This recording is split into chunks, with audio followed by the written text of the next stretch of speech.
ప్రేక్షకులందరికీ నమస్సుమాంజలి.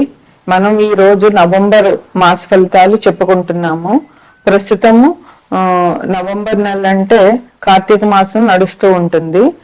కార్తీక మాసం విశేషంగా శివుడి పూజకి విష్ణుమూర్తి పూజకి కూడా చాలా ముఖ్యమైన మాసంగా హరిహరులు ఇద్దరికి సంబంధించిన మాసంగా కార్తీక మాసాన్ని చెప్పుకుంటాము. తదుపరి ధనుసు రాశి. ధనుసు రాశికి అధిపతి గురువు.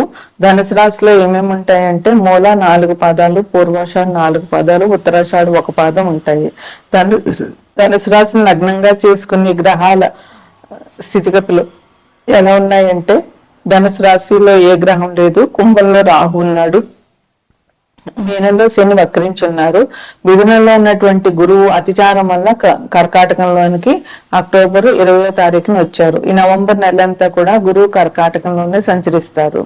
కేతు సింహంలో ఉన్నారు. కన్యలో శుక్రుడు ఉన్నారు. తులలో రవి ఉన్నారు. వృశ్చికంలో కుజుడు బుధుడు ఉన్నారు. గ్రహాలు మార్పులు ఎలాగున్నాయి అని అంటే అక్టోబర్ 28న కుజుడు తుల నుంచి వృశ్చికానికి వచ్చారు. నవంబర్ 17వ తారీఖున తులలో ఉన్నటువంటి రవి వృశ్చికంలోనికి వస్తారు. నవంబర్ 3వ తారీఖున కన్యలో ఉన్నటువంటి శుక్రుడు తులలోనికి వస్తారు. అంటే తుల ఆయనకి స్వరాశి, అందువల్ల ఆ రాశి వారికి మంచిగా ఉంటుంది. ఇంకా ముఖ్యంగా చెప్పాల్సింది ఏంటంటే శుక్రమూఢ్యం. నవంబర్ 26వ తారీఖు నుంచి వచ్చే నెల 16 ఫిబ్రవరి 2026 వరకు కూడా శుక్రమూఢం ఉంది. అంటే చాలా పెద్ద మూఢం అన్నమాట ఇది. ఇన్ని నెలలు ఈ మూఢం ఉండడం మూలంగా వివాహ శుభకార్యాలు కానీ గృహప్రవేశాలు కానీ ఏవి శుభకార్యాలు ఈ సమయంలో చేయకూడదు. ఏం చేసినా కూడా నవంబర్ 26 లోపు చేయాలి, లేదా ఫిబ్రవరి 16 తర్వాత చేయాలి. ఇది ముఖ్యంగా గమనించవలసినటువంటి విషయం. ఇక ధనుసులో ఈ రాశి వారికి ఎట్లా ఉంటుంది ఈ మాసం అంటే అని చెప్తే వీళ్ళకి కొంచెం మిశ్రమ ఫలితాలు ఉన్నాయి. అది చాలా పూర్తిగాను చెడు అని చెప్పలేం, చాలా పూర్తిగా మంచి అని చెప్పలేం. ఎట్లా అంటే చాలా వర్క్ ప్రెషర్ చాలా ఎక్కువ ఉంటుంది. ఏ రంగం వాళ్ళకైనా సరే పని భారం చాలా ఎక్కువగా ఉంటుంది. దానివల్ల అలసట ఎక్కువైపోతుంది. అకాల భోజనాల వల్ల అనారోగ్యం, టైంకి అన్నం తినకపోవడం మూలంగా, లేదా వాళ్ళకి పడని వస్తువులు తినడం వల్ల ఇలా గ్యాస్ట్రిక్ ట్రబుల్స్ అని, అన్నం అరగకపోవడం అని, జీర్ణాశయ సమస్యలు ఇట్లాంటివన్నీ వచ్చే అవకాశం ఉంది. పని భారం ఎక్కువైపోవడం వల్ల, ఒత్తిడి వల్ల చాలా నీరసపడిపోవడము, అలసట, పని చేయలేకపోవడం అనేటటువంటి బాధలు మీకు వచ్చే అవకాశాలు చాలా ఉన్నాయి. అంతేకాకుండా బాధ్యతలు కూడా ఎక్కువగా ఉండడం వల్ల మీరు మానసికంగా కొంచెం కృంగిపోయే అవకాశాలు ఉంటాయి. అందువల్ల మీరు ధైర్యంగా ఉండండి. ఇంకా మీకు మంచి వ్యక్తుల పరిచయాలు జరుగుతాయి. దానివల్ల మీకు మంచి జరుగుతుంది, వాళ్ళకు కూడా మంచి జరుగుతుంది. వాళ్ళ వల్ల మీరు లాభం పొందుతారు. వాళ్ళ వల్ల మీ గౌరవం సంఘంలో పెరుగుతాయి. వాళ్ళకు కూడా మీ వల్ల అటువంటి మంచి జరుగుతుంది. ఇక వ్యాపారంలో వాళ్ళకి, ఉద్యోగస్తులకి ఎటువంటి ఇబ్బందులు లేవు. ఎందుకంటే వ్యాపారం చేసే వాళ్ళకి మంచి అభివృద్ధి ఉంది. ఏ రకం వ్యాపారం చేసినా కూడా మీరు పట్టిందల్లా బంగారం జరుగుతుంది. మీరు ఎంత లాభం అయితే దాని మీద రావాలని అనుకుంటున్నారో అంత లాభాలు వస్తాయి. వ్యాపారం బాగా అభివృద్ధిలోకి వస్తుంది అనమాట. ఇంక ఉద్యోగస్తులకి చాలా బాగుంది. పని భారం ఉంటుంది కానీ మంచి ప్రమోషన్లు వస్తాయి. కష్టపడితేనే ప్రమోషన్లు వస్తాయి కదా. ఉద్యోగస్తులకి మంచి ప్రమోషన్లు వస్తాయి. మీరు అనుకున్న పని అనుకున్నట్టుగా చేయగలుగుతారు. మీ ప్రజ్ఞాపాఠవాలు మీ అధికారులు గుర్తిస్తారు. అందువల్ల మీకు ఆ ఆఫీస్లో కూడా మంచి, మీ పనిచేసే కార్యాలయంలో కూడా మీకు మంచి పేరు వస్తుంది.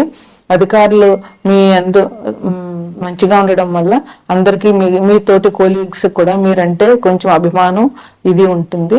మీలో ఉన్నటువంటి ప్రజ్ఞని, మీలో ఉన్నటువంటి వర్క్ ని అందరూ గుర్తిస్తారనమాట. ముఖ్యంగా ఇంకా ఎటువంటి వృత్తి వ్యాపారాలు చేసే వాళ్ళకైనా కూడా ఈ మాసం చాలా బాగుంది. మీరు చేసే వృత్తిలోను వ్యాపారంలోనూ చాలా లాభాలు వస్తాయి. అందువల్ల మీరు మంచి అభివృద్ధిలోనికి వస్తారనమాట. ఇంకా షేర్స్, స్పెక్యులేషన్స్ చేసేటటువంటి వాళ్ళకి చాలా బాగుంది.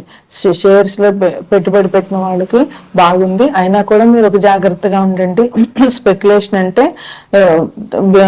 తక్కువ ధరకు తెచ్చి కొని ఎక్కువ ధరకు అమ్మడం. ఈ స్పెక్యులేషన్ బిజినెస్ కూడా బాగానే ఉంది.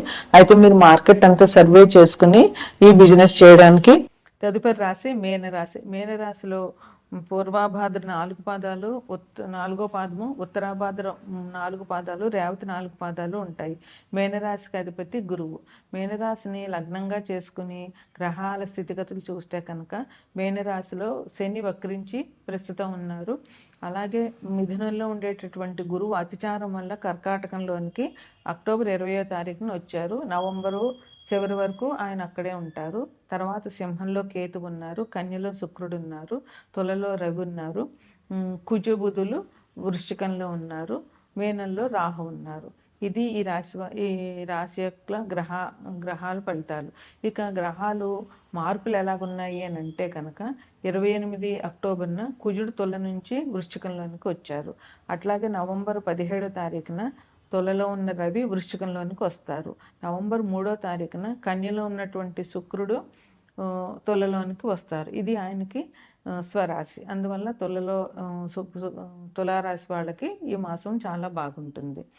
ఇక ముఖ్యమైన విషయం ఏంటంటే శుక్రమూఢం. ఎప్పుడంటే నవంబర్ 26 నుంచి వచ్చే సంవత్సరం ఫిబ్రవరి 16, 2026 వరకు కూడా శుక్రమూఢ్యం ఉంది. ఈ మూఢ్యంలో ఎటువంటి శుభకార్యాలు చేయడానికి కుదరదు. పెళ్ళిళ్ళు కానీ, గృహప్రవేశాలు కానీ, గృహారంభాలు కానీ ఎటువంటి శుభకార్యాలు చేయకూడదు. అందువల్ల ఎందుకంటే శుభాలను ఇచ్చేవాడు శుక్రుడు. ఆయన మూఢంలో ఉన్నప్పుడు మనకి శుభకార్యాలకి పని చేయడానికి కుదరదు. ఇక నవంబరు 26 లోపులోనే ఎటువంటి కార్యాలైనా చేయాలి, లేదా ఫిబ్రవరి 16 తర్వాత చేయాలి. ఇంకా ఈ రాశి వారికి ఎట్లా ఉంటుంది అంటే, ఈ రాశి వారికి కుటుంబ అవసరాలు బాగానే తీరుతాయి. కుటుంబంలో మీరు చాలా సుఖంగా ఉంటారు. మీరు కుటుంబ సభ్యులతోటి ఎటువంటి గొడవలు లేకుండా చాలా ఆనందంగా ఒకరి మాటలు ఒకరు గౌరవించుకుంటూ చాలా సుఖంగా నడుపుతుంది. ఇంకా ధనానికి లోటు ఎటువంటిది ఉండదు. మీ ఖర్చులకు కావాల్సినటువంటి ధనం మీకు లభిస్తుంది అన్నమాట. మీరు ఏ పనులు మొదలుపెట్టినా కూడా విజయవంతం అవుతాయి, అందులో ఎటువంటి సందేహం లేదు. అలాగే కానీ శ్రమ మాత్రం మీకు చాలా అధికంగా ఉంటుంది. కష్టపడడం మాత్రం చాలా ఎక్కువగా ఉంటుంది తప్పకుండా. ఇంకా భూమి కొనుగోలు చేసుకోవాలి అనుకుంటున్న వాళ్ళకి, ఇల్లు కొనుగోలు చేసుకోవాలనుకుంటున్న వాళ్ళకి ఈ మాసం చాలా బాగుంది. అది నవంబర్ 26 లోపున మీరు ఏం చేసినా కూడా మంచిగా జరుగుతుందన్నమాట. తర్వాత మీకు కొత్త కార్యక్రమాలు చేస్తారు. అలాగే కొత్త పరిచయాలు కూడా మీకు పెరుగుతాయి.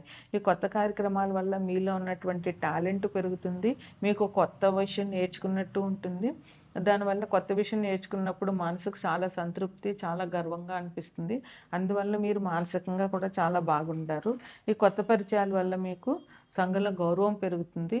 పరస్పరం ఒకరి ఆలోచన ఒకళ్ళు మార్చుకోవడం వల్ల మీకు తెలియని విషయాలు వాళ్ళ నుంచి, వాళ్ళకి తెలియని విషయాలు మీ నుంచి నేర్చుకోవడం, అలా పరస్పర స్నేహం పెరుగుతుంది. ఒక కొత్త విషయాలు నేర్చుకున్న తృప్తి కూడా మీకు లభిస్తుంది అన్నమాట. ఇంక వృత్తి ఉద్యోగాల్లో ఉన్న వాళ్ళకి ఎటువంటి ఇబ్బందులు లేవు. ఎటువంటి వృత్తిలో వాళ్ళకైనా కూడా మంచి ధనలాభం ఉంది. మీ వృత్తిలో మంచి అభివృద్ధి ఉంటుంది. అలాగే ఉద్యోగాల్లో వాళ్ళకి మీకు మంచి అవకాశాలు ఉన్నాయి. మీ అభివృద్ధిని మీ అధికారులు గుర్తిస్తారు. అలాగే మీ చేసేటటువంటి పనిని కూడా మీ అధికారులు గుర్తించడము, వాళ్ళు మిమ్మల్ని మెచ్చుకోవడము, అలాగే మీకు ఉద్యోగంలో మంచి నమ్మకము, ఒక ధైర్యం రావడము జరుగుతుంది ఈ మాసంలో. ఇంకా ఆర్థికంగా చాలా బాగుంటుంది. ఎటువంటి ఇబ్బందులు ఉండవు. ఆర్థికంగా మంచి ప్రయోజనాలు ఈ రాశి వాళ్ళకి జరుగుతాయి అన్నమాట. నిరుద్యోగులకు కూడా ఉద్యోగ అవకాశాలు వస్తాయి. అంటే ఎవరైతే ఉద్యోగాలకి ట్రై చేస్తున్నారో వాళ్ళు తప్పకుండా ధైర్యంగా ఉద్యోగానికి అప్లై చేయడము, ఇంటర్వ్యూలు ఫేస్ చేయడం జరిగితే ఉద్యోగం తప్పకుండా వస్తుందన్నమాట. ఎవరైతే పెళ్లి కోసం చూస్తున్నారో, పెళ్లి సంబంధాలు వెతకడము, పెళ్ళిళ్ళు జరగాలనుకుంటున్న వాళ్ళకి ఇది మంచి కాలంగా ఉంది. అందువల్ల ఈ టైంలో మీరు పెళ్ళిళ్ళు సెటిల్ చేసుకోవడము, పెళ్ళిళ్ళు చేసుకోవడము చాలా మంచిది. పెళ్ళికి సంబంధించినటువంటి కార్యక్రమాలు మొదలు పెట్టడం కూడా ఈ మాసంలో మీకు చాలా మంచిది. మీరు తొందరపడి ఎవరికి హామీలు ఇవ్వద్దు. హామీలు ఇచ్చారంటే మీరు ఇరుక్కునే అవకాశం ఉంటుంది కనుక అది విషయం ఎలాంటిదో పూర్తిగా ఆలోచించకుండా ఎటువంటి హామీలు ఇవ్వద్దు. విద్యార్థులకు మాత్రం చాలా మంచి ప్రోగ్రెస్ ఉన్నది. వాళ్ళు చాలా మంచిగా ప్రతి సబ్జెక్టులోనూ మంచి మార్కులు సాధించి మంచి అభివృద్ధిలోకి వస్తారు. మీకు సంఘంలో పలుకుబడి, గౌరవం అవన్నీ కూడా బాగా పెరుగుతాయన్నమాట. అందువల్ల మీకు సమాజంలో గౌరవం పెరుగుతుంది, మీకు మానసికమైన తృప్తి ఉంటుంది. అలాగే మీరు ఎవరికైనా కూడా హెల్ప్ చేసే అవకాశం ఉంది కనుక దానివల్ల కూడా మీకు మానసిక తృప్తి లభిస్తుంది. ఇక నవంబరు అక్టోబర్ 22 నుంచి నవంబరు 21 వరకు కూడా కార్తీక మాసం ఉంది. కార్తీక మాసంలో శివ ఆరాధన, విష్ణు ఆరాధన విశేషంగా చెప్పాలి. అందుకని మీరు శివాలయానికి వెళ్ళడము, శివాభిషేకం చేయించడము, అలాగే విష్ణు ఆరాధనకి విష్ణుమూర్తి విష్ణాలయాలు కానీ వెంకటేశ్వర స్వామి ఆలయాన్ని కానీ సందర్శించడము, అందువల్ల మీకు చాలా మంచి జరుగుతుంది. కార్తీక మాసంలో ఎటువంటి దానమైనా కూడా విశేషమైన ఫలితాలు ఇస్తుంది. ఏ చిన్న కార్యం చేసినా మంచి ఫలితాలు లభిస్తాయి. అందువల్ల మీరు విద్యాదానం, దీపదానం, వస్త్రదానం, అన్నదానం చేయడం వల్ల మంచి ఫలితాలు లభిస్తాయి. ఇక మార్గశిర మాసం నవంబర్ 22 నుంచి మొదలవుతుంది. మార్గశిర మాసంలో వచ్చే ప్రతి గురువారం నాడు లక్ష్మీదేవిని విశేషంగా పూజించి ఆమె కథ చెప్పుకొని అక్షింతలు వేసుకొని నేతితో కూడిన పదార్థాలు నైవేద్యం పెట్టడం వల్ల, అవే మీరు తినడం వల్ల మీకు లక్ష్మీదేవి అనుగ్రహం తప్పకుండా లభిస్తుంది. ఈ శివారాధన, విష్ణారాధన, లక్ష్మీదేవి పూజ మీకు మంచి విశేషమైన ఫలితాన్ని ఇస్తాయి. ఇది మీనరాశి వారికి ఈ మాస శుభాశుభ ఫలితాలు.